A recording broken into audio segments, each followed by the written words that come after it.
Welcome back, everybody. 14 after the hour, and it's time for us to go behind the headlines, where I saw this piece that came from the Notre Dame Observer, the student newspaper at the University of Notre Dame. And the title of this was Former Drug Czar Warns Against Marijuana Use. Apparently, Drug Czar John Walters, who was the drug czar from 2001 to 2008 under George W. Bush, brought this presentation to Notre Dame entitled Pot, Hot or Not? The Young, American Democracy, and the Drug Problem, that was designed apparently to address the effects of marijuana and illicit drugs and their potential legalization. So, you know, one of these typical, we can't legalize it because what about the kids, right? So Walters, in his presentation, made a number of claims that just aren't true. They are just factually incorrect. And the first one, as reported by the ND Observer, is him pointing out that the consumption of most illicit substances decreased during the years 2001 to 2007. The consumption of most illicit substances decreased during the years 2001 to 2007. So I decided, hey, let's look that shit up.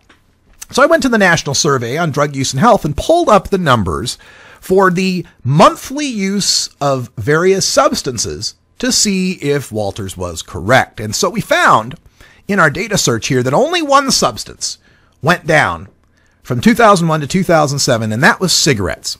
Used to be that 24.9% in 2001 smoked cigarettes. That's, a quarter, right? It went down to 24.2% by 2007. That's a decrease of minus 2.8%. Okay, overall percentage rate versus rate, right? So down 2.8%. Not subtracting, but the percentage rate decrease. Every other substance I looked up went up. Alcohol use increased from 48.3% to 51.1%, an increase of 5.8%. Marijuana use on a monthly basis went up from 5.4% to 5.8%, an increase of 7.4%. And for all other drugs, other illicit substances other than pot, that went from 3.1% to 3.7%, an increase of 19.4%. So the only substance whose consumption went down in that list was cigarettes, and those aren't illicit. Another statement Walters made, and this is a quote, "The use of court-mandated treatment has helped get people the care they need," end quote. Walters said. Walters presented statistics that showed the criminal justice system is the largest reason people enter treatment. Well, actually, this is true. This is true, but that belies the point, which is the criminal justice system putting people into treatment who actually need to be there? The fact that most people are sent to the rehab because of a court doesn't tell us whether or not they have a drug problem that requires rehabilitation.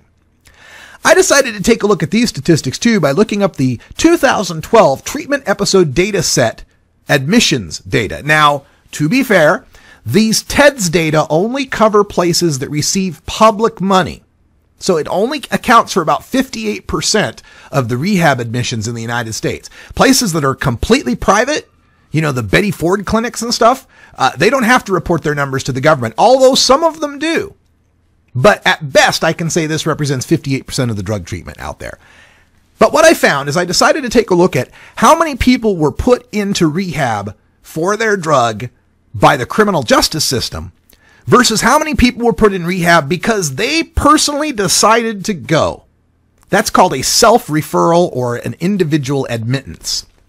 So for marijuana, we find that over half the people in rehab for marijuana, and this is if you are in rehab for just one substance, right? If we narrow it down to just one substance, if you're in for marijuana, over half the time, 53.3% of the time, the criminal justice system put you there. 16% of the time, individuals went in. For alcohol, it's 39% versus 32%. For cocaine, it's even 34% criminal justice, 34% individual referrals. And for heroin, 11 or 12% are recommended by the criminal justice system. 2/3 of the people in for heroin admitted themselves because they felt they had a problem. The only drug that comes close to the numbers that marijuana sports for these criminal justice admissions is meth. 50.6% of meth users were put there by criminal justice system, 25% individual referrals. Now, if we expand that to people who are in for two substances, because perhaps someone's in for pot and alcohol, or is in for coke and weed, whatever. If marijuana is one of those two substances, it's a 46 to 25 balance. And again, the rest of them are pretty even. Alcohol, 37 to 31. Cocaine, 23 to 44. Far more people self-admit for cocaine. Heroin, again, skyrocketing numbers, 56%. And again, only meth comes close to marijuana, and yet still more meth users self-admit than do marijuana users who are forced there because of the criminal justice system. Hey, everybody, we're all going to get laid. Walters also warned about crime, saying, quote, Denver is becoming the new Detroit, end quote. I guess he missed that FBI note about how crime is down 10% in Denver. Ah, man, marijuana has the power to addle the brains of the people who do not use it and fear it. We're back with some drug